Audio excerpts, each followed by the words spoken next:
खैरियत असलान, तुम मुझसे मिलना चाहते हो? हाँ, बैठ जाओ रूहान, बैठ जाओ। मुझे बात करनी है तुमसे। ठीक है, किस बारे में?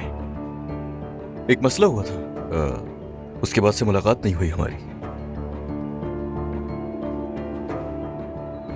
क्या मैं तुम्हें भी जवाब दे हूं? देना पड़ेगा तुम्हें।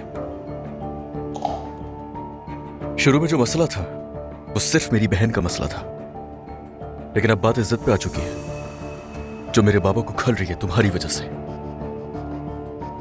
वैसे किसी को भी परेशान होने की जरूरत नहीं, स्पेशली तुम्हें तो बिल्कुल नहीं। देखो,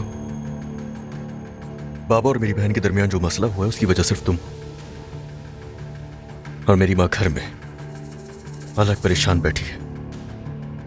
और तुमने खानदान को जोड़ने को अपना मिशन बना लिया है।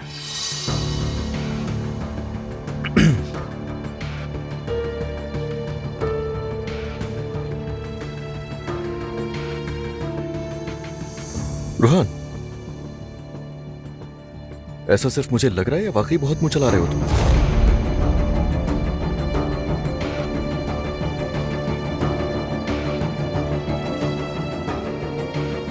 असलान, अपनी बीवी के बारे में बार बार वार्निंग सुनकर तंग आ चुका हूं। मैं पहले ही तुम्हारे बाबा को सब कुछ वाजे कर चुका हूं। अब मुझे बार बार वजाहत देने की जरूरत नहीं।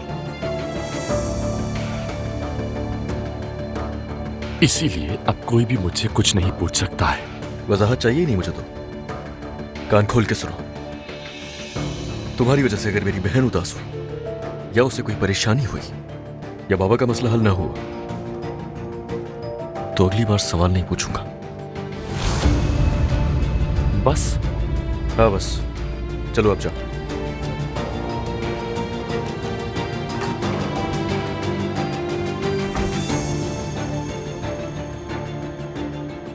आखिर ये खुद को समझता क्या है? ये मेरी बहन का अगर शौहर नहीं होता तो मैं इसे सलाम का जवाब तक नहीं देता। अजलान, दुआ, तुम जिमल और मैते के साथ जाकर क्यों नहीं बैठते? क्या मतलब है नायला? मेरा मतलब है कि सिंगल लोग आमतौर पर उस तरफ बैठे हैं। वैसे भी अलिफ साहिबा की जल्द मंगनी होने वाली है।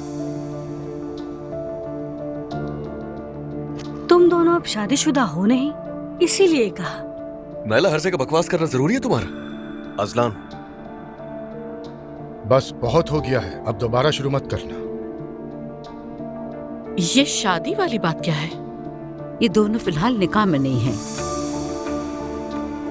तो क्या अब ये दोबारा शादी करने वाले हैं? हमें कुछ वक्त चाहिए इसके लिए।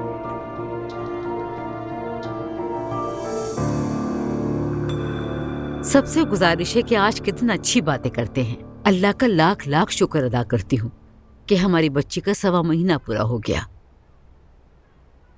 अल्लाह हमें ऐसे खूबसूरत दिन दिखाए। आमीन आमीन आमीन। अब जवेरिया 1.25 महीने की हो गई है। उसे अब हम बाहर कहीं भी ले जा सकते हैं। वैसे मैं कहीं ले जाना चाह रही थी, ये एक रिवाज है, मगर मैं ये नहीं जानती कि बेटी तुम क्या सोचोगी। कौन सा रिवाज? 40 दिन के बाद सबसे पहले मस्जिद ले जाते हैं बच्चे को। मैं चाह रही थी उसे मस्जिद ले जाएं और सब मिलकर दुआ करें। ठीक है, चलते हैं। क्या वाकई में? तुम एतराज नहीं है इस पे कोई? हाँ, इसमें क्या है, कहा ना चलते हैं हम। अच्छा है, तो पहले नाश्ता कर ले, फिर चलते हैं हम। ठीक है। मेरी प्यारी शहजादी, कितनी प्यारी लग रही हो पिंक में। जरा मुंह साफ करते हैं आपका। चलो। हाँ, मेरी प्यारी बेटी। ओह, कहीं लेट तो नहीं हो गया? नहीं, तैयार हो जाओ तो बता देना, फिर चलेंगे हम। सब वेट कर रहे हैं तुम्हारा। ठीक है, हम तो तैयार हैं। ठीक है। अरे माशाल्लाह, कितनी खूबसूरत लग रही है। दुआ, तुम्हारा बहुत शुक्रिया। अम्मी के साथ चलने के लिए हामी भरी, यहाँ तक कि मेरे साथ आने पर भी तुम्हें एतराज नहीं है कोई? मैं एतराजात से थक गई हूँ अजलान। मैं नहीं चाहती कि जवेरिया इस नेगेटिव माहौल में बड़ी हो। मालूम है, मैं जानता हूं तुमने जितना किया, कबूल के तुमने इस घर में रहना, बहुत शुक्रिया। यहां तक कि मुझे अक्सर ऐसा लगता है शायद तुम अब कभी कभी मुस्कुरा भी देती हो। आंसू खत्म हो गए अब बहाने के लिए। यकीन करो मेरा, यकीन करो, मेरी वजह से दोबारा तुम्हें कभी कोई दुख नहीं होगा। मैं तुम्हें बहुत खुश रखूंगा, वादा करता हूं तुमसे। बस तुम्हें मुझ पर यकीन करना है। यही तो चाहता हूं कि सब कुछ पहले जैसा हो जाए। दुआ सिर्फ एक मौका चाहिए। मैंने तुमसे कहा था ना कि मुझे वक्त चाहिए। ठीक है, मैं समझ गया। चलो अब चलते हैं फिर। हाँ ठीक है। अब इससे मुझे दे दो ना, थक जाओगी तुम। हाँ ले लो। बिस्मिल्लाह। हाय मेरी जान, बाबा की जान, कितनी प्यारी हो तुम।